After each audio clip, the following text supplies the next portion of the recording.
I'm Jen Taylor Skinner, and this is the Electorette. On this episode, I had the absolute pleasure of speaking with Virginia Kase Solomón, the CEO of the League of Women Voters, a 102-year-old voting rights organization that's dedicated to empowering everyone to fully participate in our democracy. Virginia joins me to discuss Women's Equality Day, which is observed on August 26 to commemorate the 1920 adoption of the 19th Amendment. This is a frank conversation. We talk about everything from the misguided romanticization of the women's suffrage movement. We talk about affirmative action, the Dobbs decision, and what we can all do to avoid the mistakes of the past, while making sure that as we move forward in our fight for equality, that we bring everyone along, and not just a privileged few.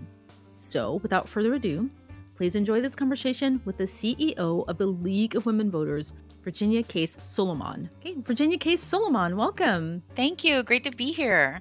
It is Women's Equality Day, which is the day in which we commemorate the adoption of the 19th Amendment, which granted women, of course, the right to vote. But of course, we know that the 19th Amendment did not benefit all women equally.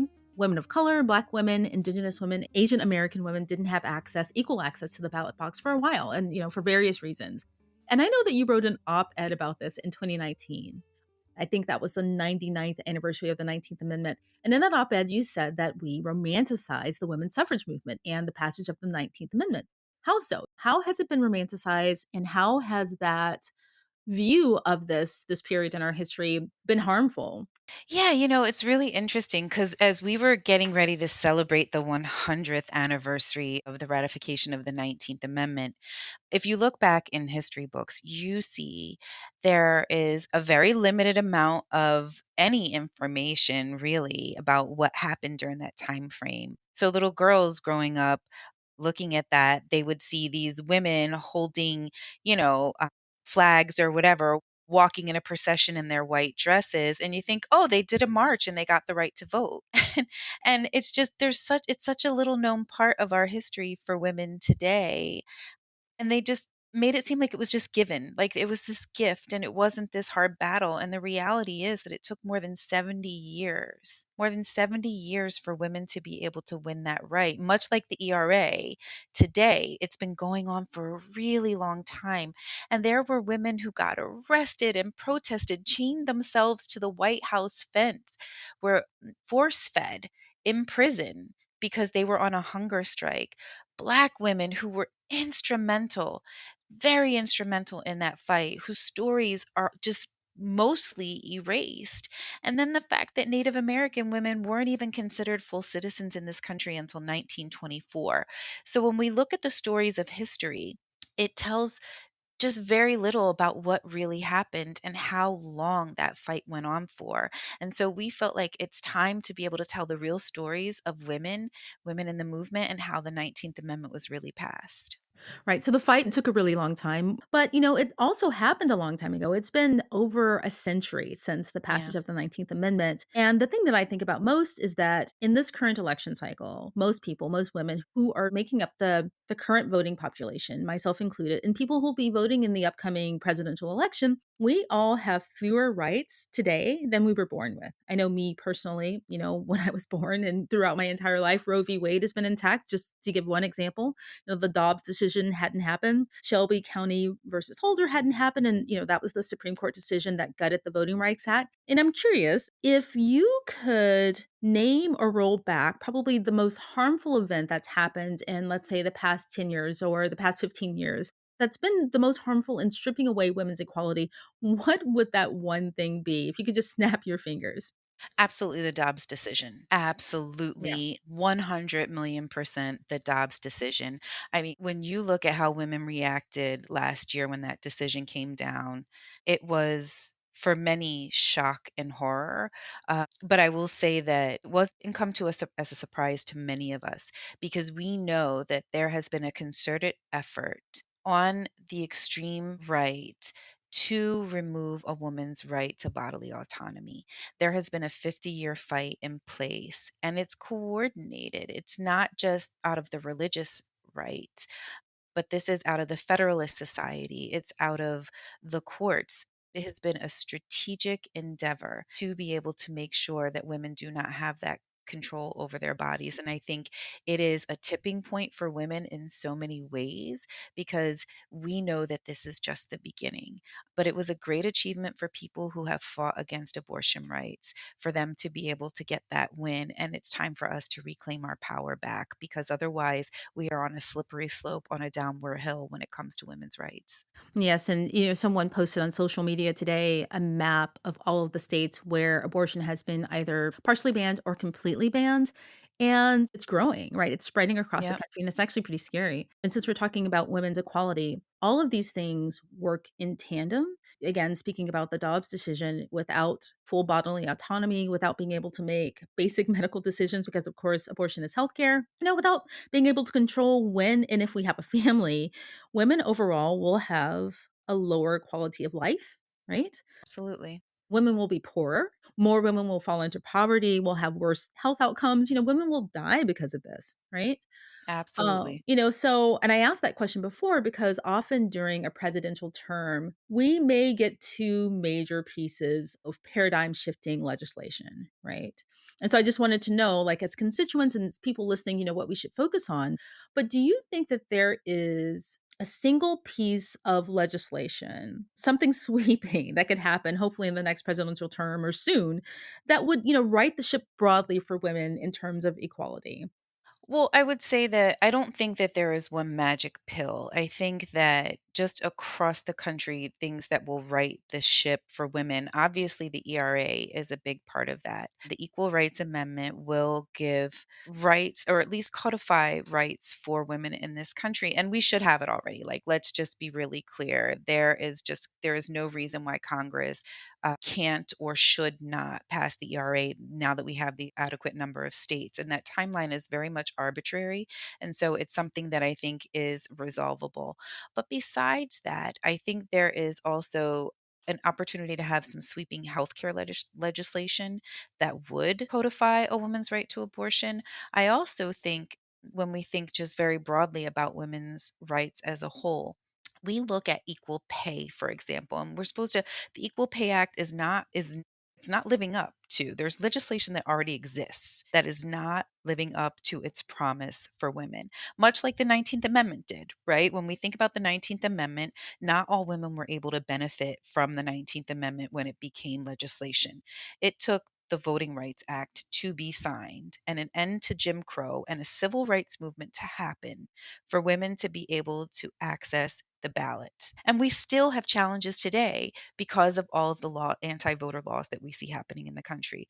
Much like the Equal Pay Act, we see that women's equal pay day is different depending on who you are in this country, what race you were born in this country. So it's not just about sweeping legislation, it's about really fully realizing the promise that legislation that was already created and passed. Right. And that's my fear, though. You bring up a really good point about the Equal Pay Act. We always, whenever we have this legislation, there are people and women in particular and who are already marginalized in other ways who are often left behind. And I Yep. don't really know how we can stop making those mistakes, similarly to the way that we did with the 19th Amendment. What's the answer there? Well, I think there's a thing for us as women, and this is where I was having a conversation with somebody, another colleague, not that long ago, and we were talking about how much of a role race and economic status in this country, race and wealth, right, play in this country. And I think one of the challenges that we see for women today is that we tried to, or at least predominantly white women, I want to be really clear, predominantly white women chose to go right to the healing part. When you think about truth, reconciliation, and healing, people avoided the truth and reconciliation piece. We saw this happen during the Reconstruction era, right? With just broadly in this country.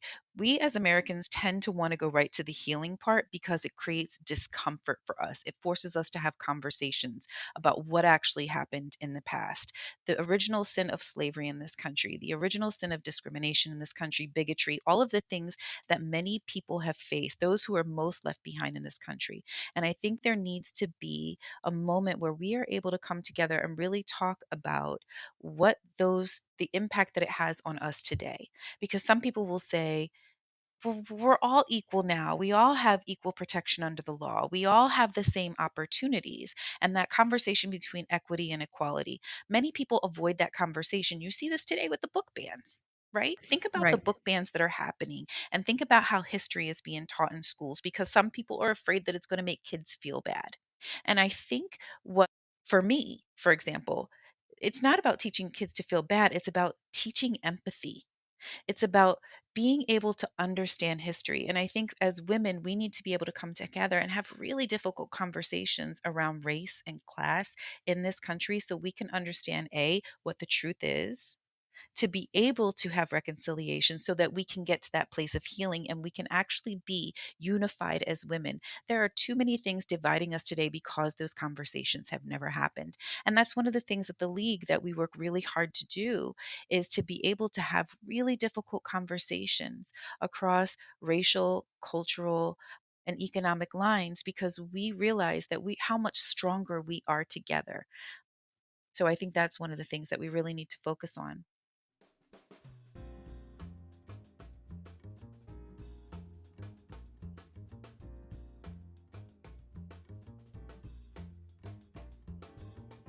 Can you talk more about your congressional petition? What does that cover and what's in it? And what do we gain from, from signing that petition? So, our congressional petition focuses on three very specific areas. So, we've kind of reclaimed Women's Equality Day as Women's Inequality, just based on the fact that we're not equal right now. We are less equal than we were 50 years ago.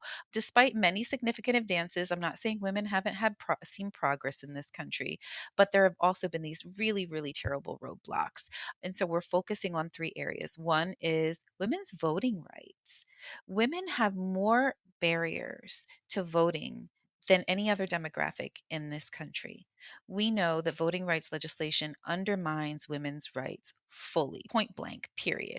And so we want to make sure that we are fighting for women's voting rights. The second is constitutional equality. Again, the ERA. It was introduced 100 years ago. That's really hard to believe that a piece of legislation that was introduced originally 100 years ago that has already met all of the ratification requirements is not published yet. So we want to make sure that the ERA is published. And then the last piece is reproductive freedom. You know, the Dobbs decision really did a number on women and really overturning that constitutional right. And we want to fight for the rights of women to be able to have agency over their bodies and their healthcare decisions. And so this petition really is urging Congress to protect women's rights, to make sure that the ERA is added and that we restore reproductive freedoms for all women. Right. So, can we talk about the ERA a little bit more? Because I just want to make sure everyone understands the history. So, like you said, it's been 100 years since it was originally passed, and I think it was in 2020. So, the requirement is that 38 states have to ratify the ERA in their constitution in order for it to be ratified on the federal level. And I think it was 2020 that Virginia became the 38th state, the last required state, and still hasn't been ratified into the Constitution. And the reason is why. Can you explain why that hasn't been ratified? Okay, so there are a few reasons why it's not ratified, but because there was a deadline that was initially put forward that in order to be able to ratify the ERA, all the states had to ratify within this very specific time frame. The last states ratified after that timeline. And so in order to be able to fully realize this as a constitutional amendment requires that we're that we're able that Congress go back and basically get rid of that deadline. That's basically what it is. And so, what we think is that it's really important for people to understand that we passed all of the requirements. We've passed all the requirements. It's not as though this is something that, hasn't been worked on for nearly 100 years. We've been working on this for nearly 100 years. And it is something that there's something that Congress can do about it. And that timeline is just, it's an arbitrary timeline. The work has been done. And so now Congress needs to make sure that it becomes law. So Congress can lift the timeline, right? Yes. Is okay. Seems like a no-brainer that, why would you not want to ratify the ERA? We will see. Well, there is Um, debate under some constitutional experts, right? But our opinion is that it can be ratified. okay. It was always decided that it was best left in the hands of Congress. Hmm. So the Congress can waive that deadline. I want to make sure that it's very, very clear. Congress can waive that deadline. Okay. They I'm can sorry, waive I it. just wanted to make sure that I clarified that because, um, again, it's this arbitrary deadline and Congress can do something about it. And it's not something that needs to be left to the courts. Yeah. It's a political question that the courts have already decided is best left in the hands of Congress. Why have they not done it? Well, that's a really good question. And again, there is debate among Congress. I will tell you that the majority or many people in Congress believe that it can be. Ayanna Pressley and Cori Bush are spearheading the ratification of the ERA, and they have support from many, many Democratic members of Congress and a few Republicans, but not enough to be able to get it over the finish line. And so, if we can convince enough Republican legislators to agree to the ratification and removing that deadline, we will have an ERA. I want to make that clear. It is totally in Congress's hands at this point to remove that terrible, awful deadline. We've already met all of the requirements. And so it is in the hands of a few people to get us to the majority to be able to pass this and make it law. I feel like more people aren't talking about this enough. I remember having an episode about this before Virginia ratified, Yeah. at their state level. And I think I was talking to Kate Kelly about this. And, she was saying that, but there is this one thing, there's this deadline.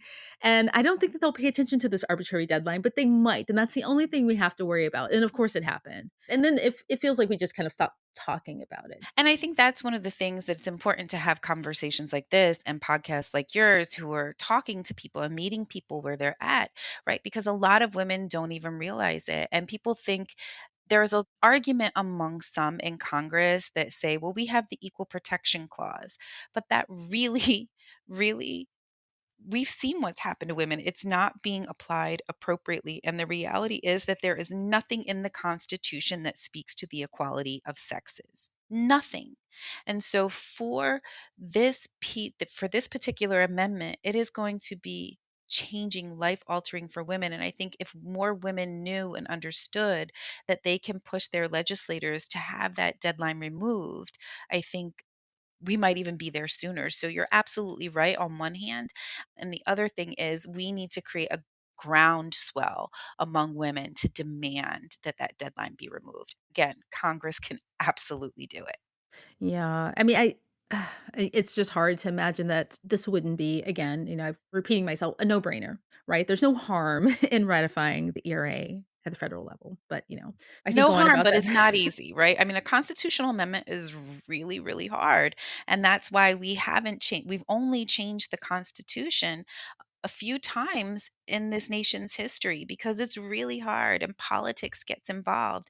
And the one thing, again, because the courts have declined to make any decision around this, they say that it's a political matter that Congress needs to handle. So it's almost this hot potato item where everybody keeps tossing it around and nobody really wants to fully own it. Right, right. So let's talk a bit about affirmative action because that's another big thing that affects equality broadly. That Supreme Court case came down, abolished affirmative action or abolished the ability for colleges to make admissions based on race, just to put it simply, right? And it's one of those things again that I think we understand. People think they understand what the repercussions of that are.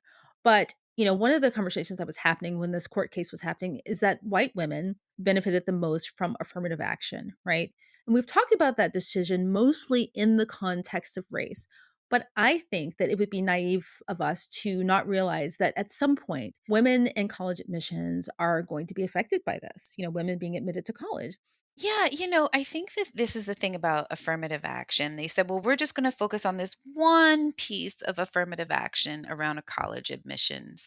And I think that anybody who thinks, just like the Dobbs decision or this around affirmative action, if you think that this is not part of a larger plan to chip away rights of individuals and to help create equal opportunity in this country, you're absolutely wrong. And I don't mean to sound bombastic or like a conspiracy theorist, but it's that we're fully realizing the impacts now of Dobbs a year later, right? I think a year or two from now, we're also going to see this around the college admissions process. And kudos to a lot of colleges who are trying to figure out workarounds, right? So maybe you can't take it into account on the college admissions application, but in your essay, you can talk freely about how your race and the challenges that you may have faced in your life would make you a better candidate for that school, right? We have to always find these workarounds for something that's already working. And I think this case, again, going back to the Federalist Society and people who are engaged, who are funding some of these far right extreme efforts. This goes back to the fact that there are some people in this country who see the shift that is happening in our country. They see how women are more educated, holding more professional positions. Black women are the most educated people in this country, right? Right. There are people who are pushing back against all of these things. They look at the decline in birth rates, and instead of saying, we need to figure out why the middle class has shrunk so much and people can't afford to have children and why they're choosing to have children later in life or not at all, rather than do that, they're saying we need to force birth.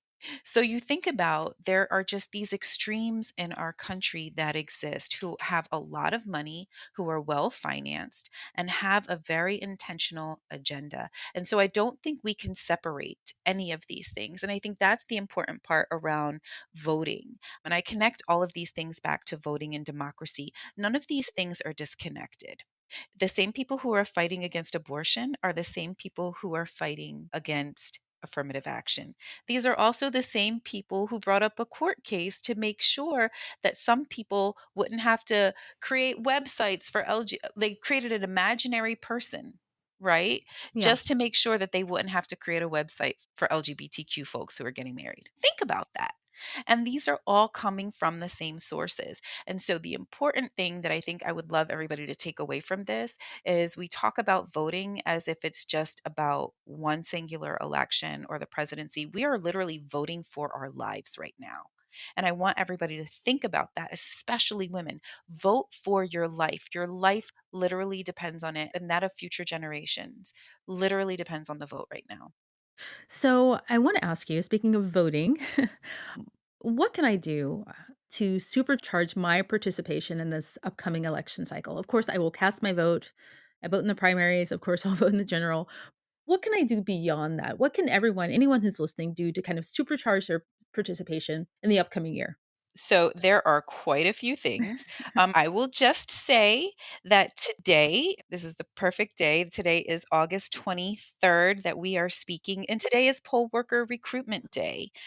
And so people can go to powerthepolls.org and they can sign up to be a poll worker. I think that's number one. We need to make sure that we have enough people who are working the polls, because post COVID, and because of some of the impact of elections and threats to election workers in the past, a lot of older people who used to work the polls are afraid to. And so we need people to step up, because we need good people making sure that they're working elections. That's one. Number two is finding a political home for yourself. And it doesn't have to be a partisan one. It can be with organizations like the League, where you can join in. We have more than 750 leagues throughout the country who are working on election and voting issues all throughout the country, both at the local, state, and national level. So I would invite people to become a member of the league. We are engaged variety of different ways, whether it's Get Out the Vote Works, doing phone banks and text banks, reminding people of their voting locations, doing voter education, having candidate forums and debates. That's another way. But finding a political home for yourself where you can engage and making sure that other people are getting out to the vote. There are all kinds of opportunities to be able to do get out the vote work, and I think that's one thing that's important. Making sure you're registered to vote, making sure that everybody in your family is registered to vote, and then creating a voting plan, and making sure celebrating voting with your family members. going together, but any way that you can engage in a variety of different ways, and those are just a few. Well, I actually did not know about Power the Polls. It's at powerthepolls.org? Yes, and there's it's really like today is a special day, again, because it's like a big day where we're trying to get as many people to sign up to become election workers, and they can continue to sign up to become election workers. Um, that way, and you just go, and it's a really great day, honestly. Being able to work the polls is actually a really fun thing to do, and probably one of the best ways that you can exercise your citizenship in this country and really demonstrate your patriotism in a way that helps others. I think we need to reclaim what it looks like to be a patriot, and this is absolutely one of those ways. And it feels good. It feels good to help people. Sometimes you get to see people vote for the first time, and it's just like, it feels so good when you see young people who come in there with excitement and enthusiasm, or older people who just have done it time and time again, and being able to make sure that they have the supports they need to be able to exercise their civic duty. So, yes, Power the Polls. The league is partners with them, and it's something that we're really excited about. We really are voting for our lives right now, and that we want to make sure that everybody, I know there's a lot of apathy that has set in among voters, and people are tired of the political climate, but this is the one way that we can make a decision about who is representing us. And I think oftentimes we think that power is concentrated just in Congress or with our elected officials, but we forget that we put them there. And we have the ability to remove them. We hire and fire the people who work for us at in government. And so being able to really own our power, don't feel, you know, like you don't have any power or control. We have the ability to make these changes. We have the ability to demand action from our legislators, and they are accountable to us. And the more that they hear from us, the more likely they will to vote in the way that we want them to. And so just reminding that we have a lot of power together, and that none of us are in this on our own. And as women, I am like a girl's girl. I believe in the power of women, and I want women to be able to fully realize all of their potential in this country. And so I'm just really excited and would ask that people just be as excited and enthusiastic about this election. It is going to be a game changer if we really show up and show out for other women in this country. Yes, I agree. Excited to see what we can do in this election cycle. Well, Virginia Kase Solomon, thank you so much for joining me. I've truly enjoyed our conversation. You're welcome to come back anytime, but thank you so much. Thank you so much. It was great speaking to you. Thank you for having me.